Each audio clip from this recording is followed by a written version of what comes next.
नमस्कार, आप देख रहे हैं मुद्दा। मैं हूं आपके साथ अक्षय सिंह। चांद के बाद अब सूरज की अनसुलझी गुत्थी को सुलझाने के लिए भारतीय अंतरिक्ष अनुसंधान केंद्र यानी कि इसरो पूरी तरह से तैयार है। दरअसल इसरो अब जल्द ही सूरज के बारे में जानने के लिए एक मिशन की शुरुआत करने जा रहा है, जिसका ऐलान खुद प्रधानमंत्री नरेंद्र मोदी ने बुधवार को चंद्रयान की कामयाबी के बाद किया। सूरज के रहस्य को जानने के लिए भारत जो सोलर मिशन शुरू कर रहा है उसका नाम है आदित्य L1। सितंबर के पहले सप्ताह तक अंतरिक्ष में आदित्य L1 के नाम की ऑब्जर्वेटरी को भेजा जाएगा। आदित्य L1 स्पेस क्राफ्ट को आंध्र प्रदेश के श्रीहरिकोटा में सतीश धवन स्पेस सेंटर से लॉन्च किया जाएगा।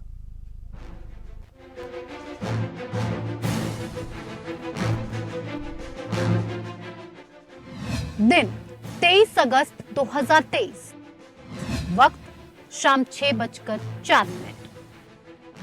इस धड़कन रोक देने वाले पल के बाद जो खुशी देश को मिली उसे शब्दों में बयान नहीं किया जा सकता।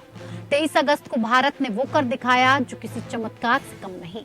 दुनिया जिस कामयाबी के लिए तरस रही थी वो उपलब्धि भारत ने हासिल कर ली। चंद्रयान 3 ने चांद के दक्षिणी ध्रुव पर सफल लैंडिंग कर ली है। चांद के दक्षिणी ध्रुव पर सफल लैंडिंग करने वाला भारत दुनिया का पहला देश बन गया है। भारत ही वो एकमात्र देश है जिसने चांद के दक्षिणी ध्रुव पर कदम रखा है। वहीं चांद की सतह पर सफल लैंडिंग करने वाला भारत दुनिया का चौथा देश बन चुका है। लेकिन ये तो बस अभी शुरुआत है। चांद के बाद अब सूरज की बारी है। दरअसल इसरो जल्द ही सूरज के बारे में जानने के लिए एक मिशन की शुरुआत कर रहा है। इस सोलर मिशन का नाम है आदित्य L1। इसका ऐलान खुद प्रधानमंत्री नरेंद्र मोदी ने किया। ये क्षण मुश्किलों के महासागर को पार करने का है। ये क्षण जीत के चंद्र पथ पर चलने का है। ये क्षण 140 करोड़ धड़कनों के सामर्थ्य का है। ये क्षण भारत में नई ऊर्जा, नया विश्वास, नई चेतना का है। इसरो का आदित्य L1 मिशन भारतीय अंतरिक्ष एजेंसी का अब तक का सबसे जटिल मिशन होगा। आदित्य L1 सूरज के रहस्यों का अध्ययन करने वाला भारत का पहला मिशन होगा। ये स्पेस क्राफ्ट लॉन्च किए जाने के पूरे 4 महीने बाद सूरज पृथ्वी के सिस्टम में लैग्रेंज पॉइंट 1 तक पहुंचेगा, जो कि धरती से 15 लाख किलोमीटर दूर है। लैग्रेंज पॉइंट 1 यानी L1 के चारों तरफ एक हेलो ऑर्बिट में होने के कारण इस पॉइंट पर सूरज के ग्रहण का असर नहीं पड़ता, जिसके कारण वहां पर आसानी से रिसर्च किया जा सकेगा। दरअसल लैग्रेंज पॉइंट अंतरिक्ष की उस जगह को कहा जाता है जहां किसी ऑब्जेक्ट को रखा जाए तो वहां से वो किसी जगह नहीं जा सकता है। इस पॉइंट पर 2 बड़ी चीजों के बीच उतना ही गुरुत्वाकर्षण होता है जितना उन दोनों चीजों के बीच मौजूद छोटे ऑब्जेक्ट्स को हिलाया डुलाया जा सके। इसके लिए भी अब केंद्रीय बल की जरूरत होती है। इसरो के एक ट्वीट के अनुसार आदित्य L1 फिलहाल आंध्र प्रदेश के श्रीहरिकोटा स्पेस पोर्ट पहुंच चुका है। आदित्य L1 को इसरो के UR राव सैटेलाइट सेंटर में बनाया गया है और उसकी लॉन्चिंग सितंबर के पहले हफ्ते में की जा सकती है। Aditya is a mission to Sun. It is getting ready and it is just ready for launch. First week of September it will be launched. And after that it will be launched. It will travel for many days to reach the L1 point. Gaganyaan is still in the work in progress. And we are doing a mission possibly by end of September or beginning of October for demonstrating the crew module and crew escape capability. And which will be followed by further missions of unmanned missions next year beginning. And many more test missions and ground test, hundreds of them, until we do the first manned mission, possibly by 25.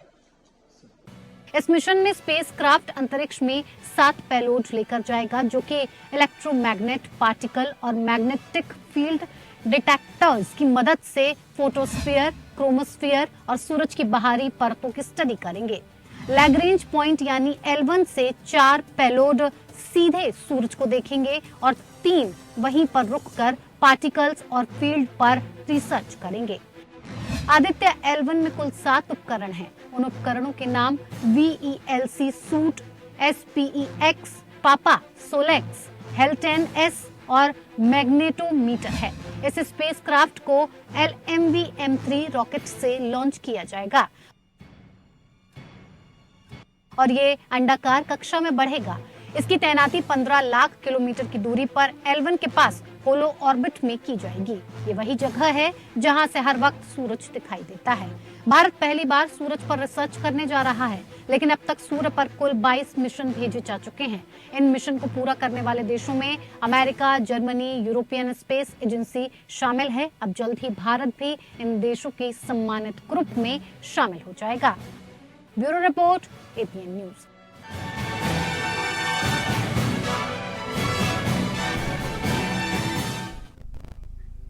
क्या तो भारत ने अपने इरादे साफ कर दिए हैं कि भारत अब रुकने वाला नहीं है, थकने वाला नहीं है, सिर्फ आगे बढ़ने वाला है। चांद के बाद अब सूरज तक छलांग लगाने की तैयारी। इस मिशन के बारे में आज हम समझेंगे। कुछ खास मेहमान मेरे साथ मौजूद हैं। सबसे पहले अपने दर्शकों की मुलाकात अपने आज के सभी सम्मानित मेहमानों से। मेरे साथ वैज्ञानिक डॉक्टर सुरजीत सिंह साहब चर्चा में शामिल हैं। सूर्य प्रकाश कपूर जी हमारे साथ इस कार्यक्रम का हिस्सा हैं, आप जियोलॉजिस्ट हैं। और वैज्ञानिक डॉक्टर सुशील कुमार जी हमारे साथ इस कार्यक्रम का हिस्सा हैं। बहुत स्वागत है आप तीनों का। सबसे पहले कल की बड़ी सफलता, ऐतिहासिक सफलता के लिए आप सभी को एक बार फिर बधाई।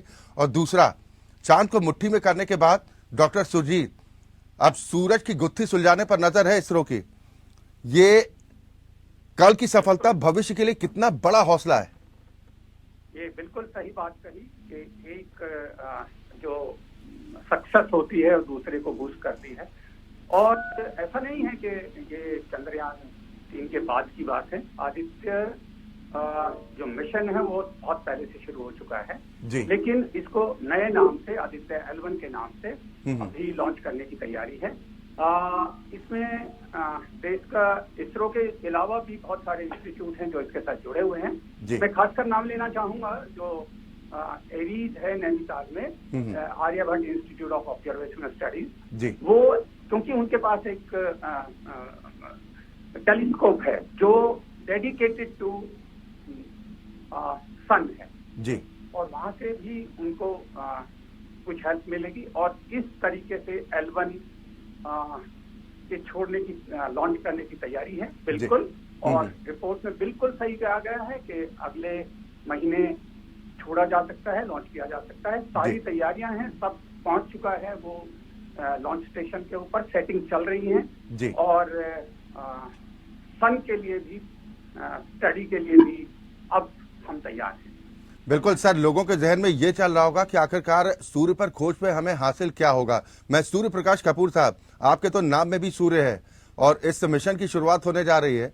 और क्या आप लोगों को बता पाएंगे कि आदित्य L1 है क्या, ये काम क्या करेगा और कैसे काम करेगा?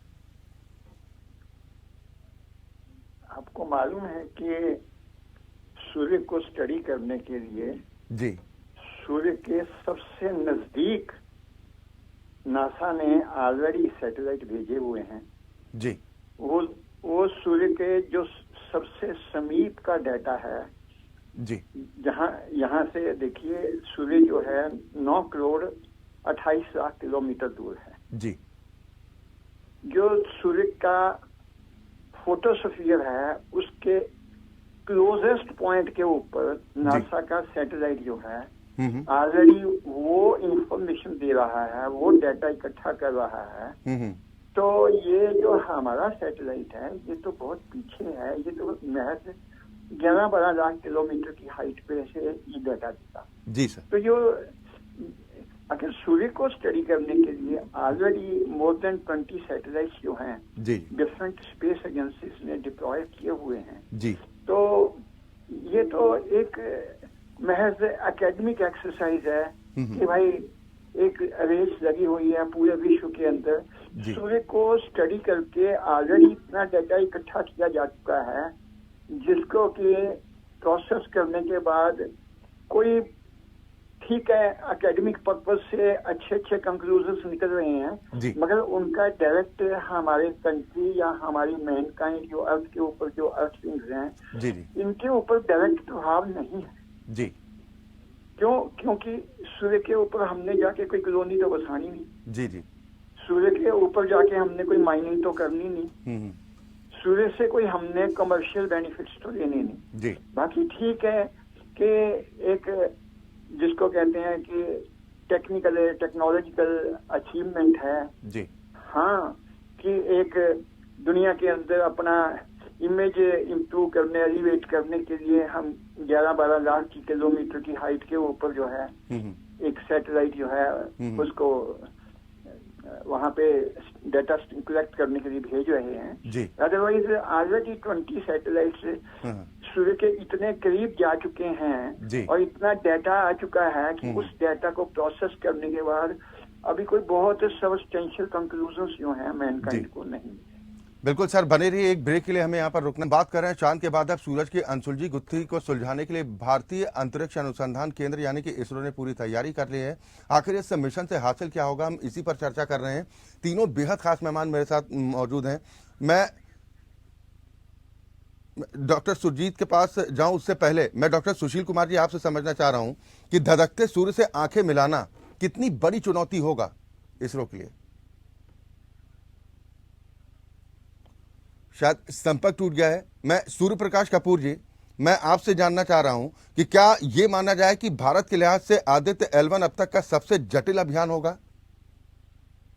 ये तो है ही है, क्योंकि चंद्रमा के ऊपर जो चंद्रयान 3 भेजा है उसमें तो महज 5 एक्सपेरिमेंट हैं जी। और ये जो आदित्य का आप नाम ले रहे हैं जी, ये एक नया फील्ड है। सूर्य के बारे में जो जानकारी लेनी है जी। इसका अभी इमीडिएट नियर फ्यूचर में तो कोई फायदा नहीं मिलेगा। हाँ, कि ये डाटा जो इकट्ठा होगा इससे जो कंक्लूजन्स ड्रा होंगे इन लॉन्ग रन जो है इससे कुछ बेनिफिट्स हो सकते हैं। जी सर, आपने जैसा बताया कि अध्ययन के लिहाज से ठीक है, लेकिन इससे ज्यादा कुछ हासिल होने वाला नहीं। आपने इससे पूर्व में जो 22 मिशन भेजे जा चुके हैं उसका भी जिक्र किया है, लेकिन कल जिस तरीके से एक बड़ी सफलता हाथ लगी है चंद्रयान 3 के जरिए, क्या आपको लग रहा है कि ये हौसले को इतनी उड़ान देने वाली है कि अब और ग्रहों तक पहुंच का रास्ता बनाने की कोशिश होगी, उस पर भी दौड़ तेज होगी? देखिए, अगर मैंने आपसे पहले भी कहा कि अगर हिंदुस्तान को पैसा कमाना है तो एस्टेरॉयड माइनिंग करो, कॉमेट माइनिंग करो। जो एस्टेरॉयड बेल्ट है उसके अंदर ऐसे एस्टेरॉयड्स हैं जिनकी वैल्यू जो है 10,000 क्वाड्रिलियन डॉलर्स हैं। हम एकेडमिक एक्सरसाइज जो कर रहे हैं एक के बाद दो, इसके साथ साथ मैं इसरो से ये कहना चाहूंगा कि स्पेस माइनिंग के लिए उन्होंने अभी तक सोचा ही नहीं है। स्पेस माइनिंग के लिए वर्ल्ड के 6-7 कंट्री लगे हुए हैं, मोर देन 12 कंपनीज लगी हुई हैं। जहाँ कमाई का साधन है उसके लिए तो इसरो जो है हाथ पे हाथ करके बैठा है। जो एकेडमिक एक्सरसाइज है जस्ट ईगो को सेटिस्फाई करने के लिए, उसके लिए इसरो जो है दिन रात मेहनत कर रहा है। तो ये एक मेरे हिसाब से कोई जुडिशियस डिसीजन नहीं है इसरो का। इसरो को फर्स्ट प्रायोरिटी जो है स्पेस माइनिंग को देनी चाहिए, एस्टेरॉयड माइनिंग को देनी चाहिए। अब नासा और चाइना के अंदर स्पेस पार्क जैसी सिचुएशन पैदा हो गई है। वो जो साइक 16 एस्टेरॉयड है जिसको इन्होंने सिलेक्ट किया है उसकी वैल्यू 10,000 क्वाड्रिलियन डॉलर है। अगर पूरी धरती के 800 करोड़ आदमियों को 1-1 बिलियन डॉलर दे दिया जाए तो भी नोट बच जाएंगे। अभी एक और जो प्राइवेट कंपनियां हैं उनकी रिस्क इतनी बड़ी बन चुकी है। ये एलन मस्क जैसे आदमी, ये गूगल जैसे आदमी जो हैं वो नोट कमाने पे लगे हुए हैं। और हम सिर्फ इलेक्शन 2024 का आ रहा है, उससे पहले कंट्री का मोरल बूस्ट करने के लिए, कुछ पॉलिटिकल एंगल से पॉलिटिकल माइलेज लेने के लिए, कुछ वोट बैंक लेने के लिए, कुछ दिखाने के लिए कि कंट्री में कुछ हो रहा है, हम वो काम करें जिसमें मिलना कम है और मेहनत ज्यादा है। अगर काम करना है इसरो ने तो इमीडिएटली एस्टेरॉयड माइनिंग और स्पेस माइनिंग की तरफ रुख करें। ये चांद और सूरज ने हमें कुछ नहीं दिया। कपूर साहब, हर काम फायदे के लिहाज से ही तो नहीं होने चाहिए ना, कुछ फायदे देश के गर्व के साथ भी जुड़े होते हैं। भाई मैं तो कह रहा हूँ कि ईगो बूस्ट करने के लिए, इलेक्शन के लिहाज से पॉलिटिकल माइलेज लेने के लिए ये जो काम किए जा रहे हैं इनको कर लो, कोई बात नहीं। मगर इसरो को जल्दी से जल्दी स्पेस माइनिंग की तरफ रुख करना पड़ेगा, क्योंकि अदरवाइज हम सोचेंगे कि इसरो देश को बेवकूफ बना रहा है। ये आपको क्यों लग रहा है कि इसरो देश को बेवकूफ बना रहा है? और भारत के तो राजनीति का मिजाज रहा है कि हर साल यहाँ पर कहीं ना कहीं चुनाव होते हैं, हर चीज को चुनाव से जोड़ना ठीक रहेगा कपूर साहब? मैं आपको फिर कह रहा हूँ, आपको पता है साइक 16 के लिए 2 मिशन जाने थे। एक मिशन जुलाई 2023 में जा चुका है जी। उन लोगों ने एस्टेरॉइड्स के जो सैंपल्स हैं वो भी कलेक्ट कर लिए हैं। आने वाले 2-3 साल के अंदर वो लोग इतने अमीर हो जाएंगे कि दुनिया हमारा मजाक उड़ाएगी कि हमने क्या लिया। सर तो ये जो 22 मिशन इससे पहले भेजे गए दुनिया के दूसरे देशों की तरफ से, उन्होंने फिजूल खर्ची की, पैसों की बर्बादी की? नहीं, वो लोग दोनों तरफ काम कर रहे हैं। वो लोग एकेडमिक काम भी कर रहे हैं, कमर्शियल काम भी कर रहे हैं। हम सिर्फ एकेडमिक काम कर रहे हैं, कमर्शियल फ्रंट पे हमारी अचीवमेंट जीरो है। वो लोग कमर्शियल फ्रंट पे कितना काम कर रहे हैं, उनका एक बैलेंस है। हम एक ही डायमेंशन को किए जा रहे हैं, परसू दूसरी डायमेंशन को हमने इग्नोर कर रखा है। सर कहावत है ना कि एक एक सीढ़ी चढ़ के जाते हैं तो आसानी के साथ चढ़ते हैं और सफलता के साथ अपनी मंजिल तक पहुंचते हैं, लेकिन अगर आप डायरेक्ट छलांग लगाने की कोशिश करेंगे तो गिरने का खतरा भी तो रहता है ना सर? नहीं, ये आपको पता है जैसे एक एक्सिस होती है, एक बाई एक्सिस होती है। हम एक एक्सिस के अंदर तो काम किए जा रहे हैं, दूसरी एक्सिस पे काम ही नहीं। जैसे एक बच्चा होता है, उसको 2 सब्जेक्ट में पास होना होता है। अगर वो एक सब्जेक्ट में 70% मार्क्स दे, दूसरे में 0 दे, तो वो फेल हो जाता है। हमें ये देखना है कि दुनिया नोट कमाने की तरफ काम कर रही है, तो इसरो नोट कमाने की तरफ कब काम करेगा? इसरो को जल्दी, यानी आपका फोकस नोट पर है कि नोट कहां से कमाए जा सकते हैं, उस पर इसरो को फोकस करना चाहिए, और बाकी नई खोज से कोई लाभ होने वाला नहीं है। ये जो अब सन के बारे में ऑलरेडी इतना डाटा आ चुका है कि उससे कोई इमीडिएट बेनिफिट्स नहीं आने वाले। जो चांद के ऊपर ये एक्सपेरिमेंट करने वाले हैं, उनसे भी कोई इमीडिएट बेनिफिट्स नहीं आने वाले। सर बड़े संक्षेप में, पाकिस्तान के एक पूर्व मंत्री जिनका बयान आया कि भाई चांद पर जाने की जरूरत क्या है, फिजूल खर्ची है, चांद तो जमीन से दिख जाता है, आप उनकी बात का समर्थन कर रहे हैं? नहीं, मैं उनकी बात तो समर्थन नहीं कर रहा है। मैं ये कह रहा हूँ कि ये जो एकेडमिक एक्सरसाइज है, इसको अपनी जगह रखो, उसके साथ साथ जो स्पेस माइनिंग है, कमर्शियल एक्सरसाइज है, उसकी तरफ मेहनत करो। ठीक है। डॉक्टर सुरजीत सिंह जी, आपने सुना अभी सूर्य प्रकाश कपूर साहब को, आप उनकी बात से सहमत हैं? देखिए, उनकी बात बहुत हद तक बिल्कुल सही है। हमें स्ट्रेटजिक तरीके से जाना चाहिए और पैरेलली हमें दोनों ही चीजों पे काम करना चाहिए। बिल्कुल सही बात है, लेकिन एकेडमिक एक्टिविटी भी कोई मैं नहीं समझता कि फिजूल खर्ची होती है। स्ट्रेटजी के तहत काम करना बहुत जरूरी बात है जी। मैं डॉक्टर कपूर की बात से इस तरीके से सहमत हूँ कि स्पेस माइनिंग की तरफ जाना ही चाहिए, लेकिन उनके जो नासा है, स्पेस एजेंसीज यूरोपियन है, उन्होंने हीलियोस है पार कर लिए, काम कर रहे हैं वो उसके ऊपर भी, सन के ऊपर भी, और हम भी अगर उसके सन के कुछ एकेडमिक एक्टिविटी। ठीक सर, बड़े संक्षेप में, क्योंकि कार्यक्रम के समापन का अवसर है, मैं आपसे सिर्फ बड़े संक्षेप में जानना चाह रहा हूँ, क्या इसरो की नजर में ये चीजें नहीं होंगी, उनके दिमाग में ये सब नहीं चल रहा होगा कि आगे का हमें टारगेट क्या फिक्स करना है, जैसा कपूर साहब ने भी कहा, आपने भी समर्थन किया? देखिए, नहीं, मैं बिल्कुल, मैं स्ट्रेटजिक समर्थन बिल्कुल तैयार हूँ उनके लिए, और इसरो एज इसरो नहीं है। देखिए, मैं बताता हूँ, इंडिपेंडेंट नहीं है वो जी। वो बहुत सारी चीजों से गवर्न किया जाता है जी। पब्लिक फंडेड एजेंसी है वो, है, उसमें पब्लिक का फंड लगता है, तो सरकार का पैसा लगता है जी। तो वो चीजें भी ध्यान में रख के ही शायद इसरो काम करता है, इस तरीके से नहीं हो सकता कि कोई इस तरीके से काम। चलिए सर, बहुत बहुत शुक्रिया आप सभी मेहमानों का मेरे साथ इस चर्चा में शामिल होने के लिए। बहुत शुक्रिया एक बार फिर आपका इस कार्यक्रम में हमारे साथ जुड़ने के लिए। तो कुल मिलाकर चंद्रयान 3 की सफलता ने इसरो के हौसले तो बुलंद कर दिए हैं, गगनयान की तैयारी है, तो उधर अब सूर्य की तरफ भी भारत ने कदम बढ़ा दिए हैं। हालांकि ये भी जो हमारे वैज्ञानिकों की तरफ से कहा जा रहा है कि इससे क्या नफा होगा, क्या नुकसान होगा, इसको भी समझने की बेहद जरूरत है। इसी के साथ मुद्दा में अभी के लिए बस इतना ही। खबरें लगातार जारी।